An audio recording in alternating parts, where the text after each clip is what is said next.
Assalamualaikum warahmatullahi wabarakatuh.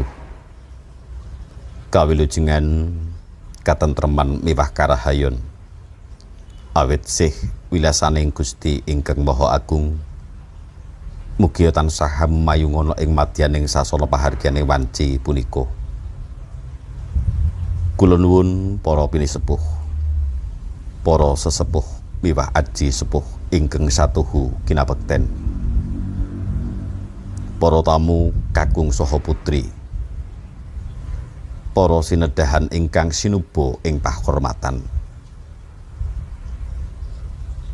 Pinarengna kula semlatur saha paripeksa gempil kamardikan anggen panjenengan sedaya ndawek sekeca imbal wawan pangandikan labet kula ingkang sinaraya minangka jejaring pambiwara. Keparenga kula mbiwarakaken menggah lampahing tata cara pahargyan ing wanci siang punika.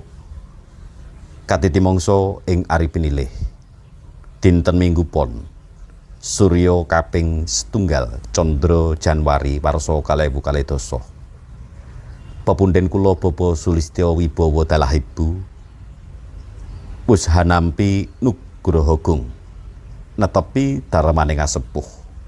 Kepareng hangentas pitulus atmaja pawestri ingkang sesilih Dyah Ayu Rara Ika Rahayu Putri ingkang sampun tinangsulan sah ing reh satatening agami ingkang renasuk jinatukrama dening Bagus Adi Wahyu Nugraha atmaja kakung panjenenganipun Bapa Tri Anggara Dalahibu ingkang pidalem wonten ing Dusun Canggu, Kecamatan Jetis, Kabupaten Mojokerto.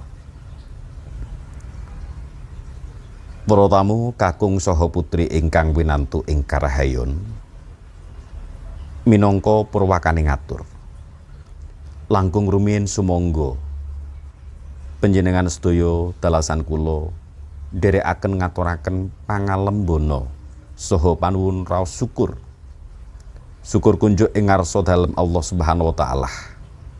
Karana agung rahmat sarta barokahipun ingkang sampun rumentah dumateng panjenengan sedaya dalasan kula, satemah ing wanci ari punika saged makempal manunggal ing sasana pahargyan kanthi wilujeng datan pambeng niskala nir ing sambikala.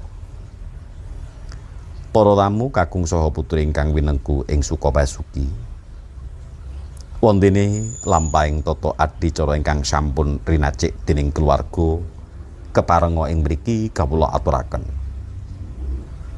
Sepisan nenggih pambuka-pambukaning atur ngancik adicara salajengipun nenggih miyosing temanten putri saking panti busana kakanthi lenggah ing sasana rinengga bidaling paraga kang piniji mapak penganten kakung sapangambyong lumarap ing sasana pahargyan kalajengaken serah panampi panggihing penganten ingkang lajeng binoyong lenggah jajar sumanding ing sasana krobongan winangun.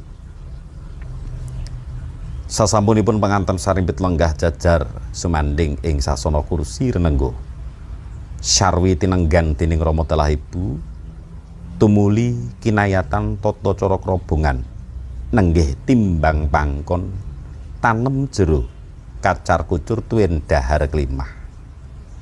Dungkap piti laksana adicara salajengipun nenggih mangayu bagya rawuhipun kadang besan dening ingkang hamengku gati ing sasana wiwaha tumuntun kalajengaken upacara pangabekten utawi sungkeman. Para tamu kakung sumawana putri ingkang dahat kinurmatan, minangka jangkeping subasita miwah tatur kami ing mangke badhe katindakaken rantamening adicara sabda pangandika saking keluarga. Wondene ingkang minangka marujuning adicara nenggih berkah pandonga kalajengaken wilujengan tuwin foto keluarga. Dene minangka pratandha purnaning gati ing mangke sasampunipun penganten sarimbit saha ingkang sami hamangun bebesanan jumeneng ing wiwaraning bale winangun saperlu nguntakaken jengkaring kunturipun para tamu. Mekaten para tamu, urut reroncening tata cara pahargyan prasaja ing ari kalenggahan menika salajengipun mugi wonten kepareng lajengaken lelenggahan kanthi suka mardikaning raos ngantos dumugi paripurnaning gati. Mugi rahayu ingkang sami pinanggih winantu ing suka rena. Nuwun kawula nuwun.